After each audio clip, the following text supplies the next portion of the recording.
নমস্কার বন্ধুরা, আজ আমি আপনাদেরকে শোনাবো বিভূতিভূষণ বন্দ্যোপাধ্যায়ের লেখা একটি ছোট গল্প, নদীর ধারের বাড়ি। গল্পটি শেষ পর্যন্ত শোনার অনুরোধ রইল আপনাদের কাছে।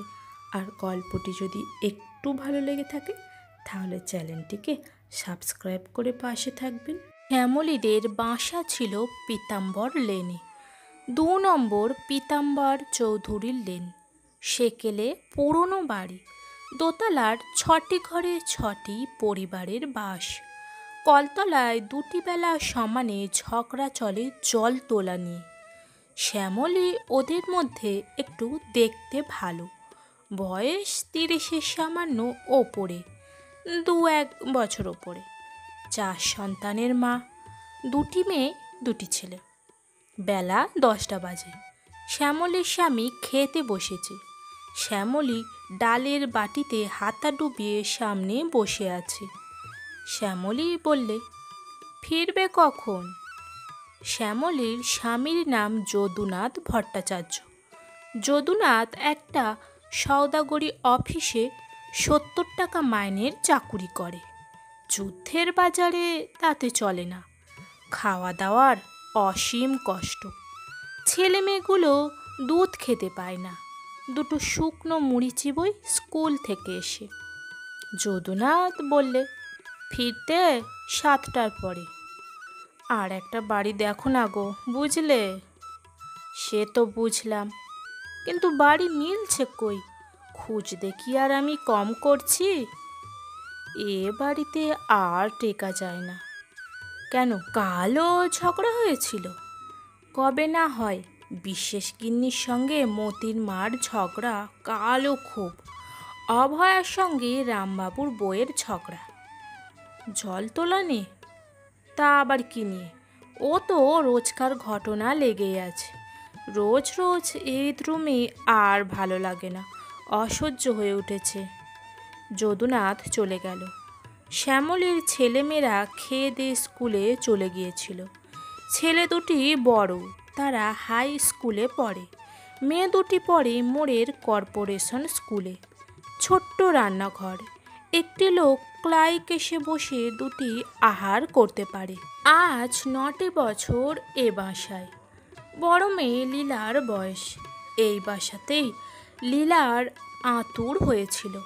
রান্নাঘরের সামনে খোলা ড্রেনে তরকারির খোসা, ফ্যান, শাকের ডাঁটা, চিংড়ি মাছের খোসা জমে দুর্গন্ধ বার হচ্ছে।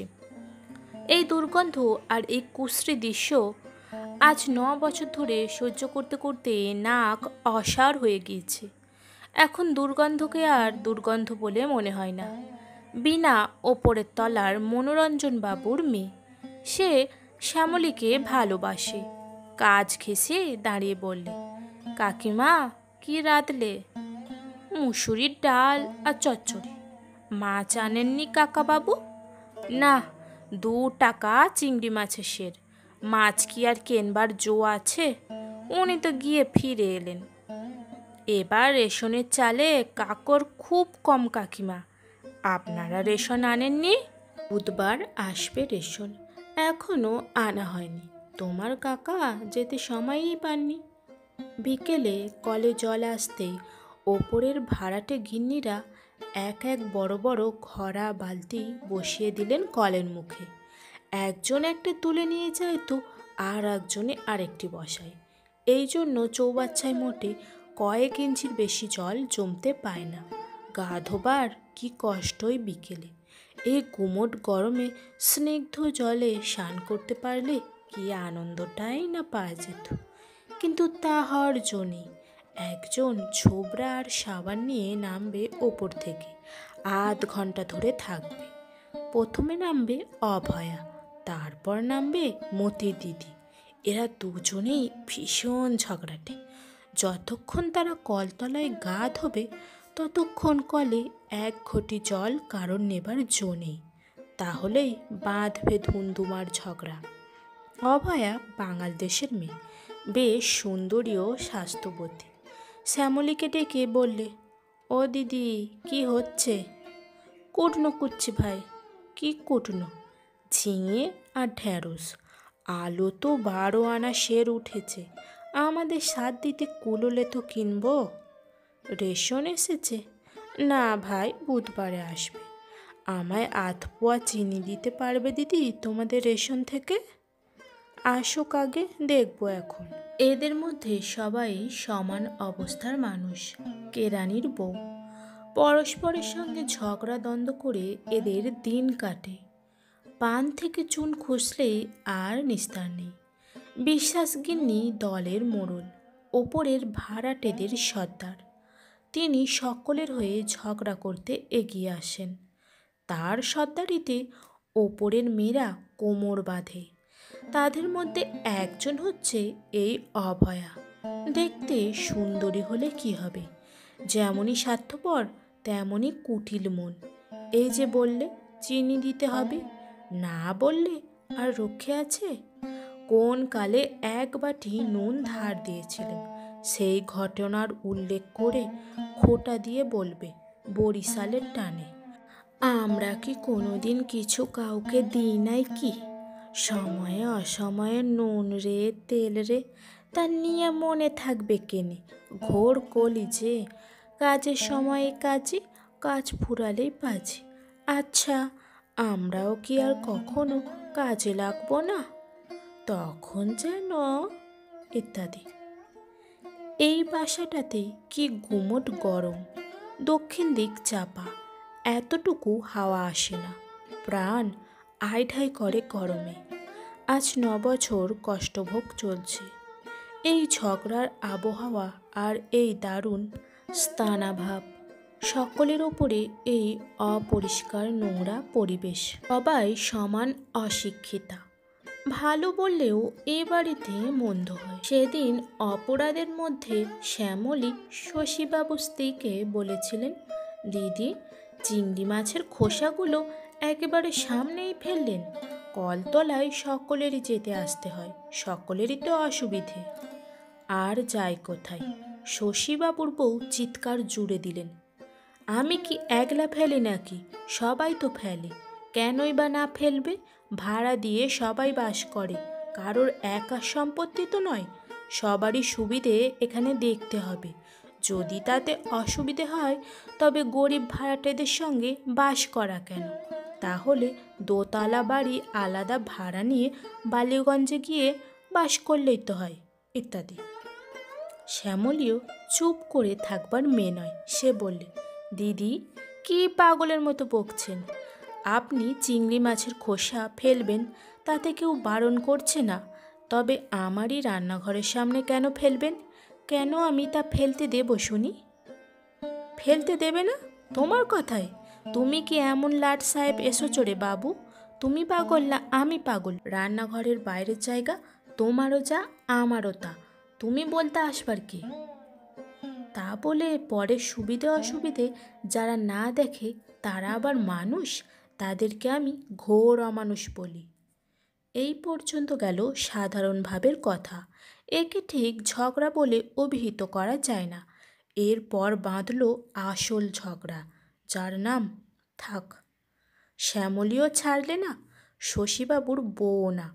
উভয় পক্ষের মধ্যে বাঁধল কুরুক্ষেত্র। তারপরে কথা একদম প্রায় বন্ধ হয়ে গেল দুই পক্ষেরই। নানা রকম শত্রুতা আরম্ভ করলেন শশীবাবুর পৌরা স্ত্রী। ছেলেমেয়েদের হাত ধরে খোলা ড্রেনে বসিয়ে দিতে লাগলেন সকালবেলা, পায়খানা থাকা সত্ত্বেও। প্রায় শ্যামলীর রান্নাঘরের সামনে। কিছু বলবার জোও নেই। ওই আর এক গোলমাল। একটি মাত্র পায়খানা নিচে, মেয়ে পুরুষ তাতে যাবে। কি নোংরাই করে রাখে মাঝে মাঝে। ভোরে অন্ধকার থাকতে যদি ঘুম ভাঙে তবে কল পায়খানা ব্যবহার করা যাবে সেদিন, নয়তো বেলা 11টা। পুরুষেরা সবাই আপিসে বেরিয়ে গেলে তারপর।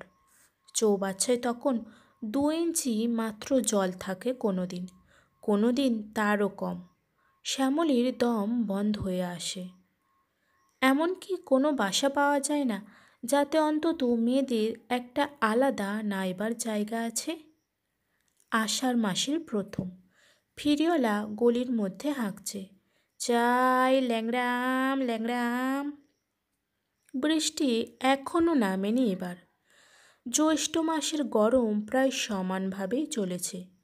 মতির ছোট বোন এসে বললে, 10 পলা তেল ধার দেবেন কাকিমা? শ্যামলী বললে, হবে না, তেল নেই। কাকিমা, তাহলে 8 পলাই দিন। কিচ্ছু নেই। মেয়েটা চলে গেল। শ্যামলী তেল দেবে কি? ওদের কোনো আক্কেল নেই। শ্যামলী কি স্বাদে বিরক্ত হয়েছে? উনি খারাপ কলের তেল খেতে পারেন না বলে 1 নম্বর কানপুর কিনে আনেন ওর অফিসের রেশন বেচে। সে কি ঝাঁঝওয়ালা তেল! মতিরা এক কৌশল ধরেছে কি, 20 পলা সেই ভালো তেল হপ্তায় ধার নেবে আর শোধ দেবে 5 শিকে সেরের কলের তেল দিয়ে। উনি বলেন ও তেল খেলে বেরি বেরি রোগ হয়। শ্যামলীদের ফি হপ্তায় 20 পলা তেল অপব্যয় যায়। ওরাও চালাক আছে। একবার নেবে 10 পলা, তারপর আর একদিন এসে 10 পলা, একসঙ্গে নেবে না। একেবারে যেন মৌরসি পাট্টা করে বসেছে। দেব না তেল, রোজ রোজ ও চালাকি খাটবে না আমার কাছে, দেখি আজ কি হয়। কিন্তু মতির মায়ের কৌশল অন্যরকম। সে এতটুকু চটল না। আবার একবার বাটি হাতে এসে হাজির স্বয়ং মতির মা। ও শ্যামলী, দিয়ে দিকি ভাই একটু তেল। তেল নেই দিদি। দিতেই হবে, মাছ ভাজা হচ্ছে না, 5 পলা তেল দে। যা আছে আমারই কুলোবে না দিদি, কি দিয়ে আপনাকে বলুন তো। দেখি তোর তেলের বোতল, দে ভাই আমায় 5 পলা। অজ্ঞতা শ্যামলী উঠে গিয়ে তেল দেয়। ও আবার পরের কাঁদুনি মিনতি বেশিক্ষণ সহ্য করতে পারে না। ঠকছে তা দেখাই যাচ্ছে। ঠকুক, লোকে তাতে খুশি হয়, হোক। কিন্তু এই সামান্য ব্যাপার নিয়ে দোতলার ভাড়াটেদের মধ্যে মহা ঘোট মঙ্গলের সৃষ্টি হলো। মতির মা গিয়ে 7খানা করে লাগিয়েছে তাদের কাছে। তেল থাকতেও দিতে চাচ্ছিল না। বোতল দেখতে চাইল, তাই তো দিলে। এমন ছোট নজর তো কখনো করতে পারিনি আমরা। এই যে সেদিন বৈশাখ মাসে ওর পেটের ব্যথা ধরল রাত্রিরে, যদুবাবু সোডা চেয়ে নিয়ে যাননি আমাদের এখান থেকে, দিইনি আমরা। লোকের কাছে হাত পেতে যেমন নীতি হয় তেমনি দ্বিতীয় হয়, তবে লোকে মানুষ বলে। তারপরের দিন আর কলতলায় যাওয়া যায় না। বড় বড় বালতি, খরা আর টপ পড়ল একের পর এক সকাল থেকে। সেসব সরিয়ে 1 বালতি রান্নার জল নিতে গেলেও ঝগড়ায় মুখর হয়ে উঠবে সারা বাড়িটা। সে কথা শ্যামলী ভালো রকমেই জানে, অনেকবারের অভিজ্ঞতাই জানে। সুতরাং আষাঢ় মাসের গুমোট গরমে বেলা 11টা পর্যন্ত তাকে অশ্রান্ত অবস্থায় থাকতে হলো। 11টার পর কলের জল কখন চলে গেল। যখন সে নাইতে গেল তখন চৌবাচ্চায় ইঞ্চি 4 মাত্র জল। কাকের মুখ থেকে তার মধ্যে পড়েছে ভাত। এই সময় একদিন যদুবাবু এসে বললেন, ওগো শোনো, একটা সন্ধান পেয়েছি। রানাঘাট থেকে নেমে যেতে হয় প্রায় 11 মাইল উত্তরে বল্লভপুর বলে একটি পাড়াগা। সেখানে কলকাতার এক বড় লোকের জমিদারি কাছারি ছিল, বিক্রি করে ফেলেছে। মাঝে মাঝে যেত বলে কাছারি বাড়ি সংলগ্ন দোতলা বাড়ি তৈরি করেছিল। ওপরে নিচে 5খানা ঘর, বারান্দা, রান্নাঘর সবই আছে। 10 বিঘে জমির উপর কাছারি বাড়ি। তাতে আম কাঁঠালের গাছ, কলা গাছ আছে। বাড়ির সেই জমির নিচে দিয়ে আবার একটি ছোট্ট নদী বয়ে যাচ্ছে। তাতে জমিদার বাঁধানো ঘাট করে দিয়েছেন। বাড়ির মেয়েরা যখন গিয়ে থাকতো তাদের নাইবার সুবিধার জন্যে। সব শুদ্ধ 3,000 3,500 টাকা হলে বাড়িটা পাওয়া যায়। জমি শুদ্ধ কিনব, প্রভিডেন্ট ফান্ডে টাকা সব যদি তুলে নিই, অত কম টাকায় হবে? পাড়াগা, কে সেখানে খদ্দের হচ্ছে? যদ্দূর শুনলাম চাষা গা, গাঁয়েও অত টাকা দিয়ে কেনার লোক নেই। টাকা দেবে কোথা থেকে? প্রভিডেন্ট ফান্ডের টাকা সব তুলে নি। তোমার গহনা কিছু দাও, আর ইন্স্যুরেন্স কোম্পানির কাছ থেকে কিছু ধার করি। কতদিন যে পাড়াগাঁয়ের মুখ দেখেনি। শ্যামলীর বাপের বাড়ি ছিল হুগলি জেলার তারকেশ্বর লাইনে দাসপুর গ্রামে। সে বংশে বাতে দিতে কেউ নেই। জ্ঞাতি কাকারা পর্যন্ত উঠে এসে কলকাতায় বাস করছেন। ঘোর ম্যালেরিয়া, চলে না সেখানে থাকা। যদি এ সম্ভব হয়, ভগবান কি এত দয়া করবেন? তা কি তার কপালে সম্ভব হবে? শ্যামলী বললে, কিন্তু তুমি কোথায় থাকবে? কেন সেখানে? তাহলে আপিস? চাকুরি ছেড়ে দেবো।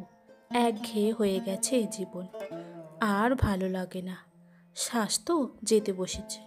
একটু সাহস করে দেখি না, যা আছে কপালে। ওখানে জায়গা জমি নিয়ে চাষবাস করব। ছেলে দুটো লেখাপড়া তাহলে কি হবে? রানাঘাটের বোর্ডিংয়ে থাকবে, সে ব্যবস্থা হয়ে যাবে এখন। আর এ যা লেখাপড়া শিখেছে, এ শিখে তো কেরানিই হতে হবে। তার চেয়ে ভালো কাজ শিখবে ওখানে। বিলেত থেকে লোক গিয়ে আমেরিকায় বাস করে আমেরিকা যুক্তরাষ্ট্র স্থাপন করেছিল। অজানায় পাড়ি না দিলে মানুষ মানুষ হয়ে ওঠে না।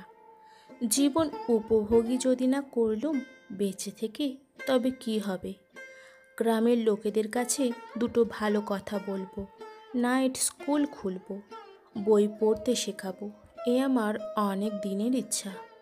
স্বামী স্ত্রীতে মিলে সারা বিকেল আর রাত ধরে পরামর্শ হলো। শ্যামলীর চোখে রঙিন স্বপ্ন ভেসে উঠেছে। দূরের পাখি ডাকা, ফুল ফোটা, সুমুখ জ্যোৎস্না রাত্রির প্রহরগুলি।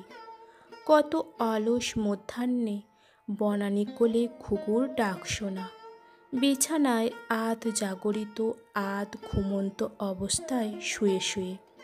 কত আম্র মুকুলের গন্ধে সুবাসিত সকাল সন্ধ্যা। দিন 15 পরে যদুবাবুর সঙ্গে একটি প্রৌঢ় ভদ্রলোক শ্যামলীদের বাসায় ঢুকলেন। যদুবাবু বললেন, উনি এখানে খাবেন। শ্যামলীকে আড়ালে বললেন, উনি ওদের স্টেটের নায়েব। ওরও নাম যদুবাবু, তবে উনি কায়স্থ। আমাকে বলে কয়ে উনিই বাড়ি দিয়েছেন। অতি ভদ্রলোক। একটু ভালো করে খাওয়াও দাও, 3.5 মধ্যে হয়ে যাবে। আর সেই সঙ্গে জমিদারের খাস কিছু রোয়া ধানের জমি আছে, সেটাও ওই সঙ্গে হয়ে যাবে। আহারাদির পর ভদ্রলোক কিছুক্ষণ কি পরামর্শ করলেন যদুবাবুর সঙ্গে, তারপর চা খেয়ে বিদায় নিলেন।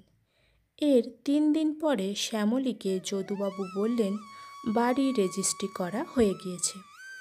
আষাঢ় মাসের শেষের দিকে জিনিসপত্র গুছিয়ে শ্যামলীরা তাদের নতুন কেনা বাড়িতে বাস করতে চলল।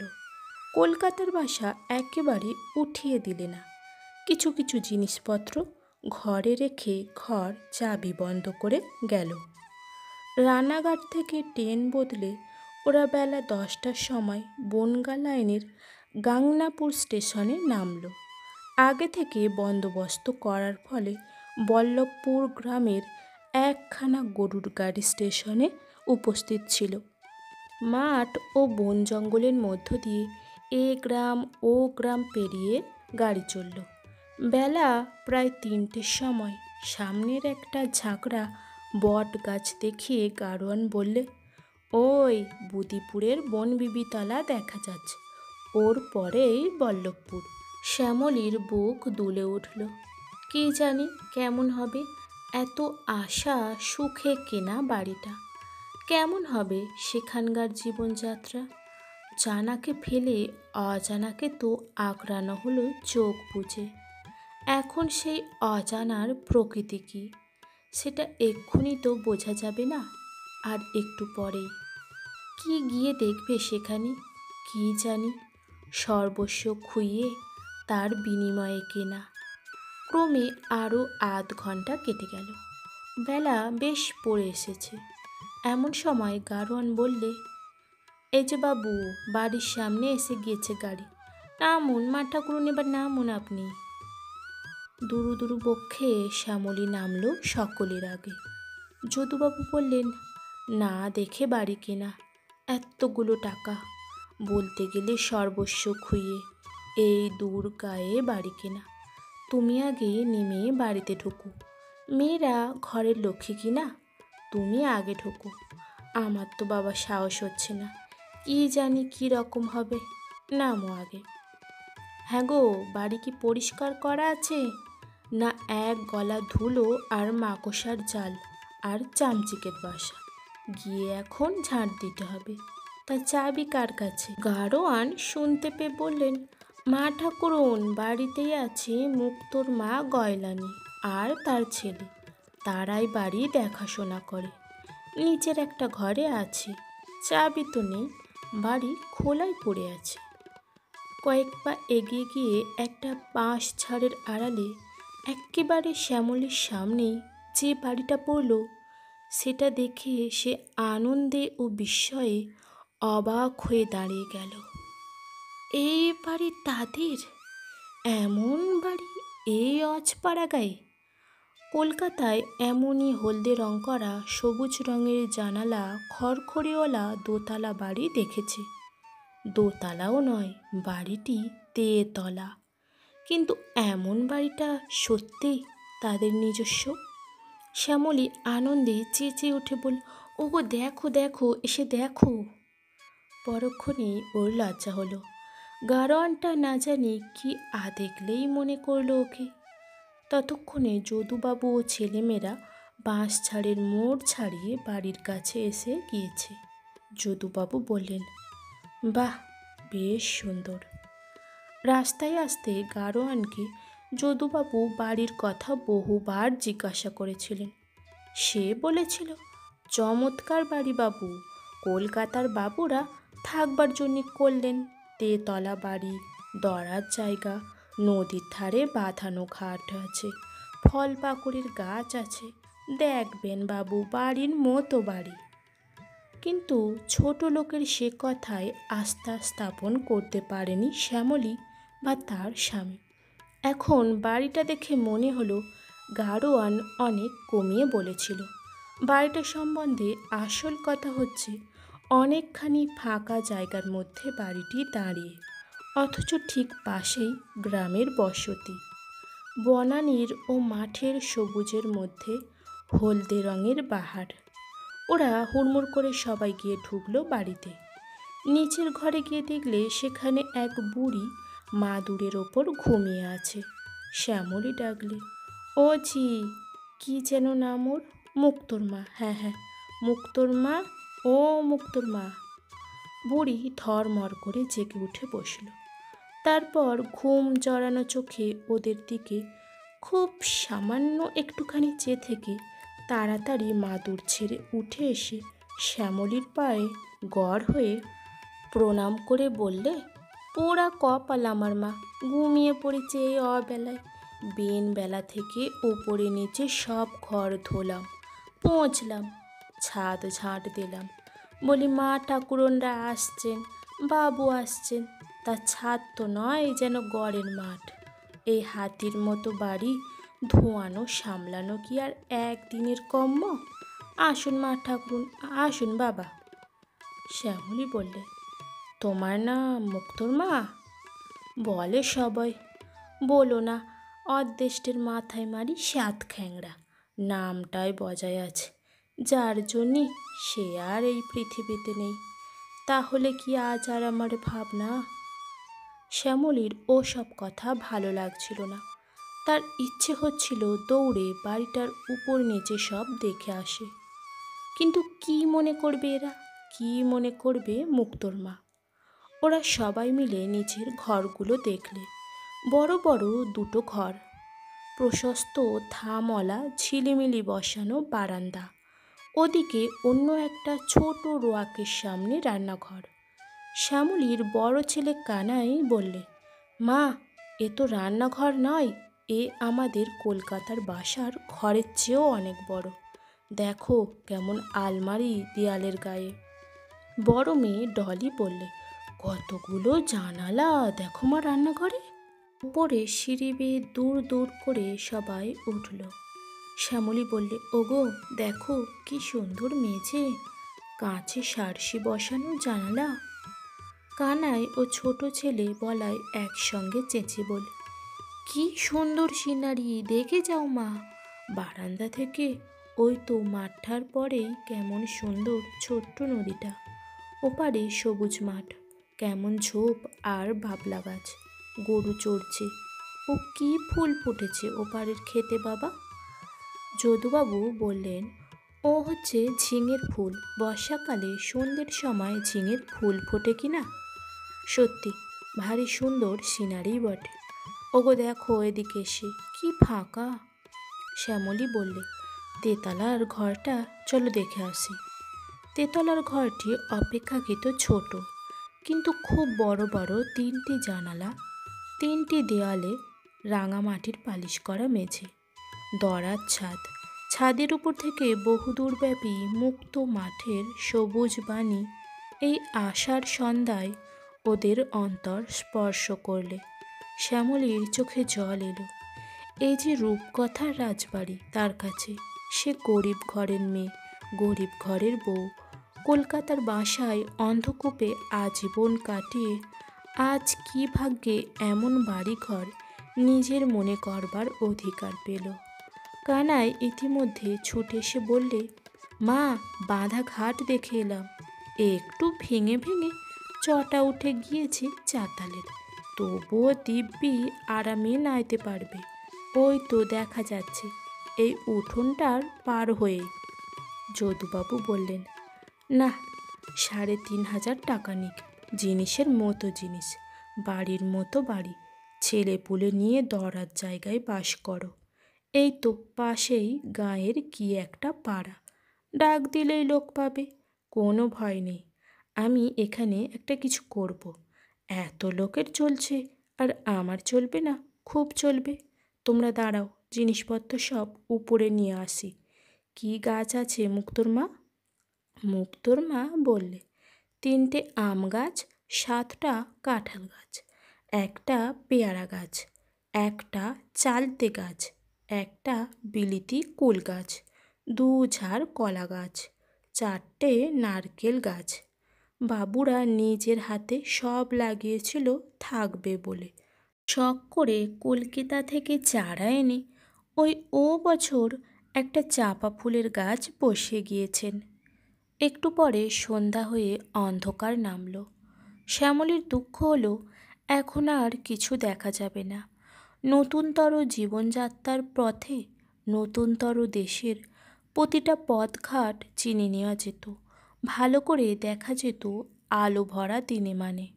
শ্যামলী তাড়াতাড়ি লণ্ঠন জ্বালালে, ডাকলে, মুক্তোর মা, ও মুক্তোর মা। মুক্তোর মা মালপত্র গাড়ি থেকে নামিয়ে এনে দোতলায় তুলছিল। বললে, কি মা, জল আছে বাড়িতে? জল তুলে রেখেছি একটা বালতিতে, আর তো পাত্তর নেই মা, তাই তুলতে পারিনি। বাঁধানো পাতকুয়া আছে, নাওয়ার ঘর আছে রান্নাঘরের পেছনে, চলুন আমি দেখিয়ে দিই। বাবুদের বাড়ি কোনো ত্রুটি ছিল না মা, আগাগোড়া শান বাঁধানো, চৌবাচ্চা আছে বাঁধানো। তাতে জল তুলে রাখুনি?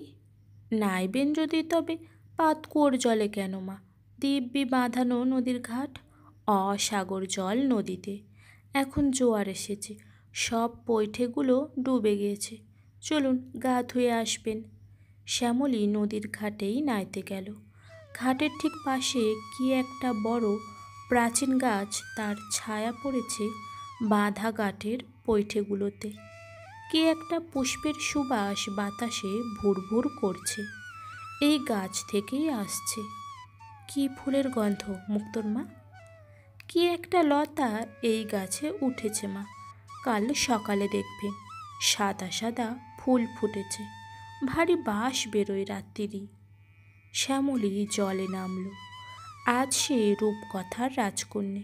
স্নিগ্ধ জল, ওপরের দিক থেকে হাওয়া বইছে, সেই ফুলের সুগন্ধ, তারা ভরা আকাশ, এই বাঁধা ঘাট, এই প্রাচীন বনস্পতি, এই বন পুষ্পের সুবাস সব তাদের নিজস্ব, তারা পয়সা দিয়ে কিনেছে।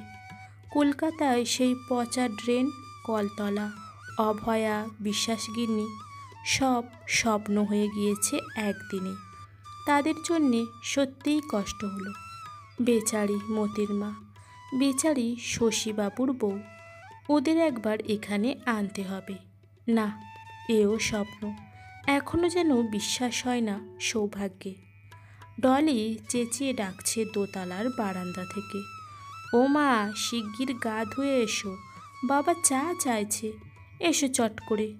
শ্যামলী স্বপ্নলোক থেকে নেমে এলো। সাবানের বাক্সটা নেই, আনতে ভুলে গিয়েছে তাড়াতাড়িতে। মুক্তোর মা, ছুটে যাও, বড়দিদিকে বলগে যাও, ছোট তোরঙ্গটার মধ্যে সাবানের বাক্সটা আছে, দিতে। আজ তাহলে এই পর্যন্ত। খুব তাড়াতাড়ি নতুন গল্প আসছে। চ্যানেলটিকে সাবস্ক্রাইব করে পাশে থাকবেন।